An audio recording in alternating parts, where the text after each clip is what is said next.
జర్నలిస్టుల సమస్యలను పరిష్కరించాలని కోరుతూ ఆంధ్రప్రదేశ్ వర్కింగ్ జర్నలిస్ట్ ఫెడరేషన్ చేపట్టిన చలో విజయవాడ కార్యక్రమాన్ని జయప్రదం చేయాలని కోరుతూ స్థానిక కలెక్టరేట్ వద్ద నుంచి జిల్లా జర్నలిస్టు సంఘం నాయకులు జర్నలిస్టులు విజయవాడ బయలుదేరారు.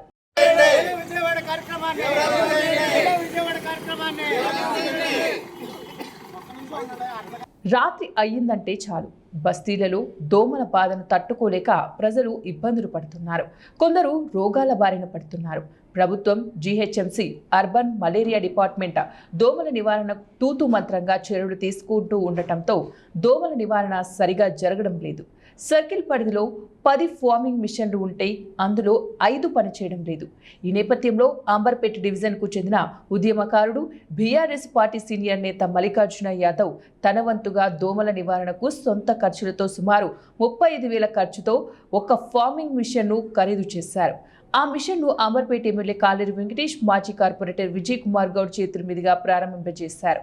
మంచి హృదయంతో దోమల బెడద వంటి సమస్య నివారణకు ఫార్మింగ్ మిషన్ కొని దాని ద్వారా నిర్వహణకు కూడా తానే భరిస్తానని చెప్పిన మల్లికార్జున యాదవ్ను అందరూ అభినందించారు. ఎమ్మెల్యే కాలేరు వెంకటేష్ కూడా మల్లికార్జున యాదవ్కు అభినందనలు తెలిపారు.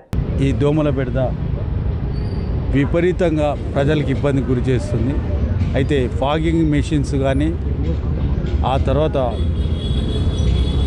ఎలాంటి చర్యలు జిహెచ్ఎంసీ వారు తీసుకోకపోవడం, దానికి బదులుగా మా కార్యకర్తలు, మా సీనియర్ లీడర్సు, అందులో మల్లికార్జున్ యాదవ్ ఒక వినూత్నమైన దోమల బెడదను తీర్చడానికి స్వయంగా అతని సొంత నిధులతోటి మెషిన్ కొని, ఆ తర్వాత ఆటో కొని ఎవ్రీడే ప్రతి వీధికి, ప్రతి కాలనీకి ఫాగింగ్ చేసుకుంటూ దోమల బెడద తీర్చడానికి ప్రయత్నం చేస్తున్నారు. అందులో భాగంగా చేసినా కూడా సిబ్బందికి హార్ట్ అటాక్ వచ్చింది, తను రాలేకపోతున్నాడని చెప్పారు. సరే, సిబ్బందికి హార్ట్ అటాక్ వచ్చింది, వేరే వాళ్ళని అరేంజ్ చేయండి అంటే మా దగ్గర సిబ్బంది లేదని చెప్తున్నారు. ఇవాళ జిహెచ్ఎంసీ పరిస్థితి ఇలా తయారైంది. మళ్ళీ దీన్ని 3 కార్పొరేషన్లు చేశారు. మరి ఇది రేవంత్ రెడ్డి గారు దీనికి సమాధానం చెప్పాలి. ఇప్పుడు స్పెషల్ ఆఫీసర్ అని చెప్పి కొత్తగా చెప్తున్నారు. ఇవన్నీ చూసి ఇవాళ మా ఎమ్మెల్యే కాలేరు వెంకటేష్ ఆదేశం మేరకు మా మల్లికార్జున్ గారు ఇవాళ సొంతంగా ఒక ఫాగింగ్ మిషన్ కొని మనం ఈ డివిజన్లో మనమే స్టార్ట్ చేద్దామని చెప్పడం జరిగింది. అలాగే అన్ని డివిజన్లో కూడా త్వరలో పటేల్ నగర్ డివిజను మరియు గోల్నాక డివిజను, బాగంపర్పేట డివిజన్లో స్టార్ట్ చేస్తాము. మేము సొంతంగా నిధులు పెట్టి ఫాగింగ్ మిషన్స్ కొని మనుషులను మేమే ఏర్పాటు చేసుకొని తీవ్ర ఇబ్బందులు పడుతున్నామని ఎప్పుడైతే అధికారులను సంప్రదిస్తే అధికారులు మా దగ్గర మ్యాన్ పవర్ లేదు, మిషన్ లేదని ఈ విధంగా రోజుకో సాకు చెప్తున్నారు తప్ప ఆ దోమలను నివారించే ప్రయత్నం చేస్తలేరు. ఇవాళ ఈ కార్యక్రమం చేయాల్సిన బాధ్యత రేవంత్ రెడ్డిది, ప్రభుత్వాన్ని. ఇలా ప్రభుత్వం పడుకున్నది, రేవంత్ రెడ్డి ఈ బాధ్యతను విస్మరిస్తే ఇలా మా ఎమ్మెల్యే కాలేరు వెంకటేష్ గారి సూచన మేరకు మా కార్పొరేటర్ గారి సహకారంతో మా సొంత నిధులతోని రేవంత్ రెడ్డి చేసినా చేయకపోయినా ప్రజలు మాత్రం మా కడుపులో పెట్టుకుంటాం. ప్రజలకు ఇబ్బంది కలిగించే చర్యలు మేము ఎట్టి పరిస్థితుల్లో వాళ్ళకి ఇబ్బంది కలిగియమని మా సొంత నిధులతో ఇవాళ ఒక పైలట్ ప్రాజెక్టుగా ఇవాళ అంబర్పేట డివిజన్లో మా సొంత నిధులతో ఫాగింగ్ మిషన్లు తీసుకొని దోమలు నివారించే ప్రయత్నం చేస్తున్నాము. ఇదే విధంగా సక్సెస్ఫుల్గా అయితే దాదాపు అన్ని డివిజన్లో కూడా ఈ కార్యక్రమాన్ని కొనసాగించి ప్రజలకు మాత్రం ఇబ్బంది కలగకుండా ఒక పెద్దన్న పాత్ర ఇవాళ కాలేరు వెంకటేష్ గారు మా ఎమ్మెల్యే గారు పాత్ర వహిస్తున్నారు. కాబట్టి ఇప్పటికైనా రేవంత్ రెడ్డి ఈ కార్యక్రమాన్ని చూసిన బుద్ధి తెచ్చుకోవాలి.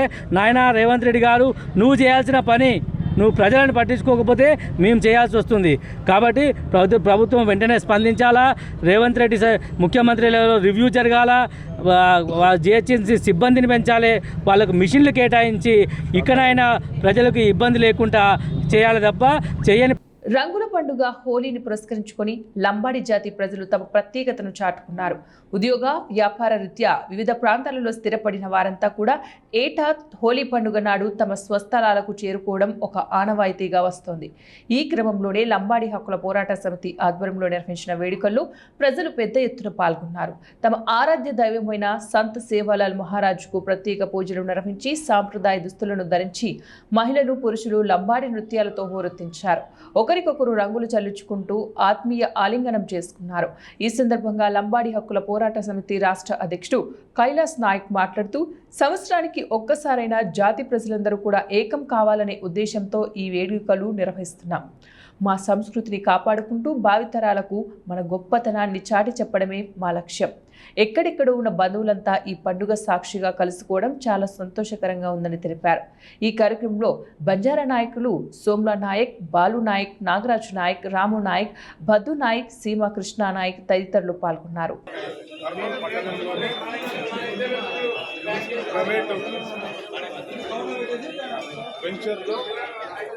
పెద్దలు ఎస్ఐ సోమ్లా నాయక్ గారి ఆధ్వర్యంలో, అలాగే పోస్టల్ డిపార్ట్మెంట్ ఎస్టీ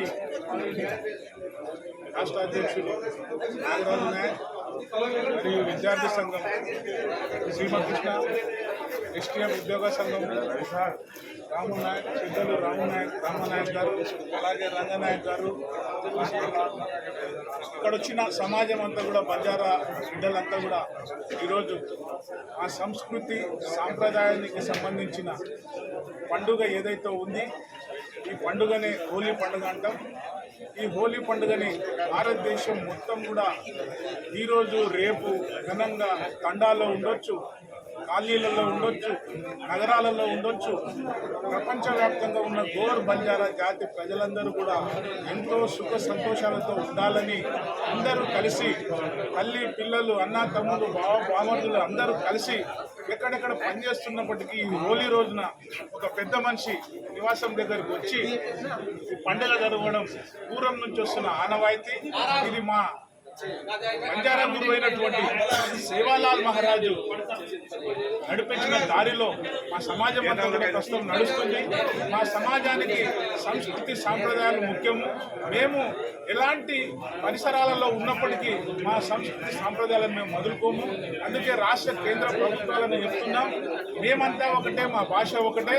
అందుకే భారతదేశంలో ఉన్న గోర్ బంజారాలు మాట్లాడే గోర్బోలి భాషను రాజ్యాంగంలో చేరాలని కూడా హోలీ సందర్భంగా చెబుతూ, మాతో పాటు సమాజం అంతా సంతోషంగా ఉండాలి.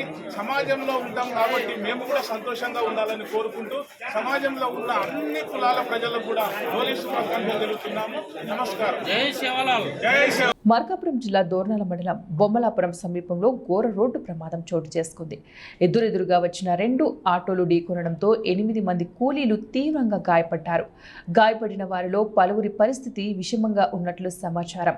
దోర్నాల మండల చిన్న దోర్నాల గ్రామం నుంచి మిర్చి కోత పనులకు కూలీలు బొమ్మలాపురం వైపు వెళ్తూ ఉండగా ఈ ప్రమాదం చోటు చేసుకుంది. ప్రమాదం జరిగిన సమయంలో 2 ఆటోలలో కలిపి సుమారు 35 మంది ప్రయాణిస్తున్నట్లు తెలుస్తోంది. అతి వేగంగా వెళ్తున్న 2 ఆటోలు అదుపు తప్పి ఎదురెదురుగా ఢీకొన్నాయి. ఢీకొన్న ప్రభావంతో ప్రయాణికులు ఎగిరిపడగా పలువురికి తీవ్ర గాయాలయ్యాయి. ప్రమాదాన్ని గమనించిన స్థానికులు వెంటనే స్పందించి క్షతగాత్రులను 108 వాహనంలో దోర్నాల ప్రభుత్వ ఆసుపత్రికి తరలించారు. ప్రస్తుతం అక్కడ వైద్యులు చికిత్స అందిస్తున్నారు. ఈ ఘటనపై దోర్నాల పోలీసులు కేసు నమోదు చేసుకుని దర్యాప్తు చేపట్టారు. చిత్తూరు జిల్లా పలమనేరు మండల వైఎస్ఆర్ జంక్షన్ వద్ద ఘోర రోడ్డు ప్రమాదం చోటు చేసుకుంది. కంటైనర్ లారీని వెనుక వైపు నుంచి ఢీకొనింది. ఘటనా స్థలంలో 5 మంది మృతి చెందారు. బెంగళూరు నుంచి తిరుపతి వైపు వెళ్తున్న కారులో 3 మహిళలు, 2 యువకులు మృతి చెందారు. ఎక్కడి నుంచి వస్తున్నారు మీరు? నేను ఇక్కడ డైరెక్ట్పల్లి నుంచి అల్లోడ్ చేసుకుని వస్తుంటే ఇప్పుడు రన్నింగ్లో ఉన్నా. నేను స్పాట్ వాళ్ళే వచ్చి గుద్దుకున్నారు బండి. మీ బండి సైడ్లో ఉన్నట్లుంది. నేను వచ్చా, వాళ్ళు గుద్దంగానే నాకు అర్థం కాల, నేను వచ్చి సైడ్ పెట్టాను. అది వాళ్ళు గుద్దితే సైడ్ పెట్టావా? వాళ్ళు గుద్దుకున్నారు, నాకు అర్థం కాల ఏందో అని చెప్పి నేను వచ్చి సైడ్ పెట్టేశా. మన తప్పలేదు, 2-3 కూడా చూశారండి. అది మీదేవరన్నా? మార్చర్ల. అది రన్నింగ్లోనే వాళ్ళే వచ్చి కుట్టుకున్నారు. నేను 40 మీద ఉన్న స్పీడు, వాళ్ళే వచ్చి కుట్టుకున్నారు. మనకు తప్పేం లేదు. అది ఏం పేరు నీ పేరు? సత్యం. తిరుపతి జిల్లా రేణిగుంట మండలంలోని పద్మానగర్లో గల 4.20 సెంట్ల ప్రభుత్వ భూమి ఆక్రమణకు గురైందన్న ప్రచారంలో ఏ మాత్రం వాస్తవం లేదని, ఆ భూమిని కేవలం ప్రజా ప్రయోజనాల కోసమే వినియోగిస్తున్నామని జీపాల్యం టీడీపీ నాయకులు రాజశేఖర్ రెడ్డి స్పష్టం చేశారు. మంగళవారం 3వ తారీఖున విలేకరుల సమావేశంలో మాట్లాడుతూ కాలనీ అభివృద్ధిపై జరుగుతున్న అపోహలను నివృత్తి చేశారు. ఎన్నికల హామీ, కూటమి ప్రభుత్వ కార్యాచరణ, 2024 ఎన్నికల సమయంలో ప్రస్తుత ఎమ్మెల్యే బొజ్జల సుధీర్ రెడ్డి పద్మానగర్ ప్రాంతాన్ని సందర్శించినప్పుడు అక్కడి ప్రభుత్వ భూములు ఆక్రమణలకు గురవుతున్న విషయాన్ని రాజశేఖర్ రెడ్డి ఆయన దృష్టికి తీసుకుని వెళ్లారు. కూటమి ప్రభుత్వం రాగానే ఈ ఆక్రమణలను తొలగించి పద్మానగర్ అభివృద్ధికి తోడ్పడాలని కోరారు. ప్రభుత్వం కొలువు తీరగానే ఎమ్మెల్యే బొజ్జల వెంకటేష్ సుధీర్ రెడ్డి ప్రత్యేక శ్రద్ధ తీసుకుని తహసీల్దార్తో మాట్లాడి అక్రమ నిర్మాణాలను తొలగించి ప్రభుత్వ భూమిని స్వాధీనం చేయించారు. స్థానిక ప్రజల ఇబ్బందులను దృష్టిలో ఉంచుకొని ఈ 4.20 సెంట్ల భూమిలో పాఠశాల భవనాలను నిర్మించాలని కోరుతూ జిల్లా కలెక్టర్కు మరియు విద్యాశాఖ అధికారులకు అభ్యర్థనలు పంపారు. తహసీల్దార్ క్షేత్రస్థాయిలో పరిశీలించి పద్మానగర్ అభివృద్ధి కోసం అంగన్వాడీ పాఠశాల నిర్మాణం కోసం ఈ భూమిని కేటాయించినట్లు పేర్కొన్నారు. కోట్లాది రూపాయలతో మౌలిక వస్తువులు పద్మానగర్ కాలనీలో ఇప్పటికీ సుమారు 25 లక్షల రూపాయలతో సీసీ రోడ్ల నిర్మాణం పూర్తి చేశామని రాజశేఖర్ రెడ్డి తెలిపారు. మరో 45 లక్షల రూపాయలతో 60 అడుగుల రోడ్డు నిర్మాణ పనులు త్వరలోనే ప్రారంభమవుతాయని చెప్పారు. డ్రైనేజీ కాలువలు, స్ట్రీట్ లైట్లు, మరమ్మతులు వంటి పనుల అధికారులతో సమన్వయం చేసుకుంటూ నిరంతరం పర్యవేక్షిస్తున్నామన్నారు. విద్యా అవసరాలు, ఇంటి పట్టాల హామీ, స్కూల్ భవనాల నిర్మాణం, కాలనీలోని 3000 నిరుపేద కుటుంబాల పిల్లల కోసం సుమారు 2 కిలోమీటర్ల దూరం నడిచే ఇబ్బంది లేకుండా ఈ ప్రభుత్వ స్థలంలోని అంగన్వాడీ, మోడల్ స్కూల్స్ నిర్మించాలని అధికారులకు ప్రతిపాదించామన్నారు. 20 ఏళ్ల ముందు ఈ లేఅవుట్ వేసినప్పుడు దీని అంతా కమ్యూనల్ పర్పస్గా 4 ఎకరాల 21 సెంటు ఉందని చెప్పడం జరిగింది. అదేవిధంగా దీన్ని మొత్తం ఆగిపోయి ఉన్న దాన్ని డెమాలేషన్ చేసి అదే రోజు 7వ తేదీ 8వ నెల 2025 సంవత్సరము రెవెన్యూ డిపార్ట్మెంట్ వాళ్ళు దీన్ని పంచాయతీకి గిఫ్ట్గా ఇవ్వడం జరిగింది. పంచాయతీకి దీంట్లో ఏదైనా ఎవరైనా ఆక్యుపై చేసినా, ఎవరైనా దీంట్లో దిగినా చట్టమైన చర్యలు తీసుకోవచ్చు అనేసి పంచాయతీ కార్యదర్శికి రెవెన్యూ వాళ్ళు ఇవ్వడం జరిగింది.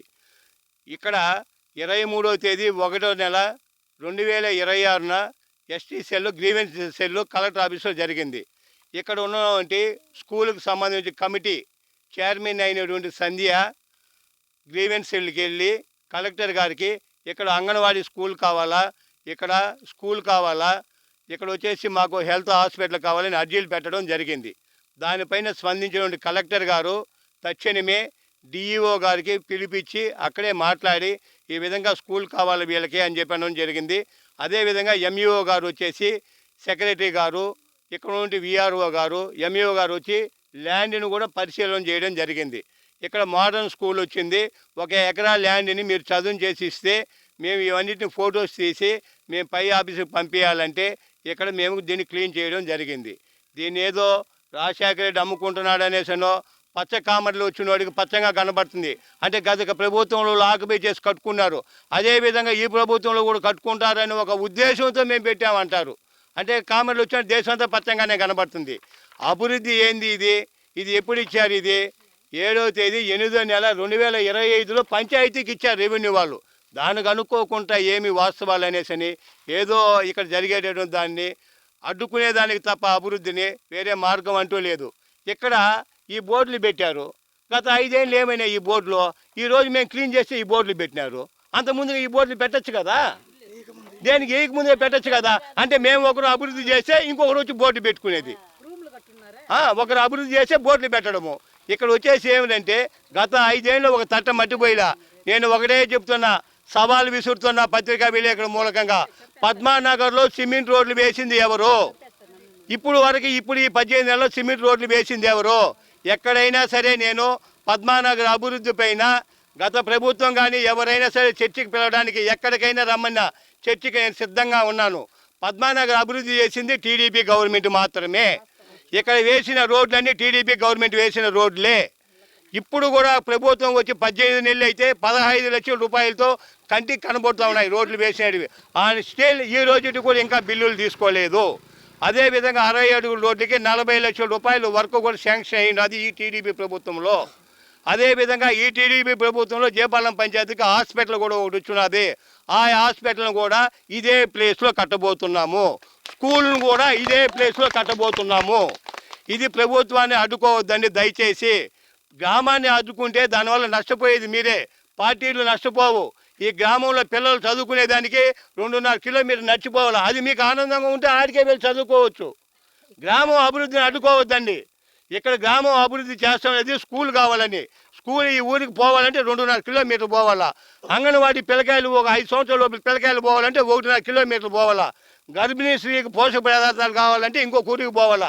ఇక్కడ 5,000 కుటుంబాలు ఉంటే ఇన్ని వసతులు పెట్టుకొని 4 ఎకరాలు 21 సెంటు ప్రభుత్వానికి సంబంధించి ల్యాండ్ పెట్టుకొని ఒక ఊరికి పోవాల్సినంత గాచారం మనకి ఏం పట్టిందయ్యా? దయచేసి గ్రామాన్ని అభివృద్ధిని అడ్డుకోవద్దండి. ఎల్లవేళ మీకు సహకరిస్తా, గ్రామాన్ని డెవలప్మెంట్ చేసుకుందాం అన్న. నాకు ఈ పని చేయండి అనండి. నిరుపేద ఎవరైతే ఉన్నారో వాళ్ళకందరికీ ఇంటి పట్టాలు తీయించే బాధ్యత నాది, మా ఎమ్మెల్యే గారిది. ఎందుకంటే నిరుపేద ఎవరైతే ఉన్నారో ఈ కాలం ముందులాగా కాదు. చంద్రబాబు నాయుడు ప్రభుత్వము విజనరీకి ప్రభుత్వం, ఇది టెక్నాలజీ వాడుకునే ప్రభుత్వం. నీ ఆధార్ కార్డు, నీ రేషన్ కార్డు తీసుకొనిరా, నీకు ఇల్లు ఉందా లేదా మీటర్ ఇమీడియట్గా చెక్ చేసి వాళ్ళు చెప్పేస్తారు. లేదు నీకు ఎక్కడ ఇల్లు లేదంటే తక్షణమే మీకు ఇంటి జాగా చూపించే బాధ్యత నాది, మా ఎమ్మెల్యే. నేను కాలు పట్టుకుంటాను, ఏళ్ళు పెట్టుకుంటాను, అన్నా మా ఊళ్ళో ఇల్లు లేదనా, ఇక్కడ ఓటు ఉందినా అని చెప్పి తీర్చే బాధ్యత నాది. మీకు తీసిన పక్షంలో అన్నా నాకు ఇల్లు లేదు ఒక మీరు చూడండి అని నాకు చెప్పండి, నేను తీసిపోతే మీరు ఏం చెప్పినా దానికి నేను బాధ్యుని అవుతాను. కాబట్టి దయచేసి అన్ని పార్టీ వాళ్ళకి చెప్తున్నా, పద్మనగర్ ప్రజలందరికీ చెప్తున్నా, అందరం కలిసికట్టుగా గ్రామాన్ని అభివృద్ధి చేసుకుందాము, గ్రామాన్ని ముందుకు తీసుకెళ్దాము. జేపాలెం పంచాయతీలో పద్మనగర్ అనే గ్రామం వెనకబడి ఉంది. అన్ని గ్రామాల కన్నా ఈ గ్రామాన్ని నెంబర్ 1 ప్లేస్లో నిలబెడదాము. ఇవి ఇప్పుడు బులెటిన్ డీటెయిల్స్. నెక్స్ట్ బులెటిన్ లో మళ్ళీ కలుద్దాం. Until then keep watching 1TV news.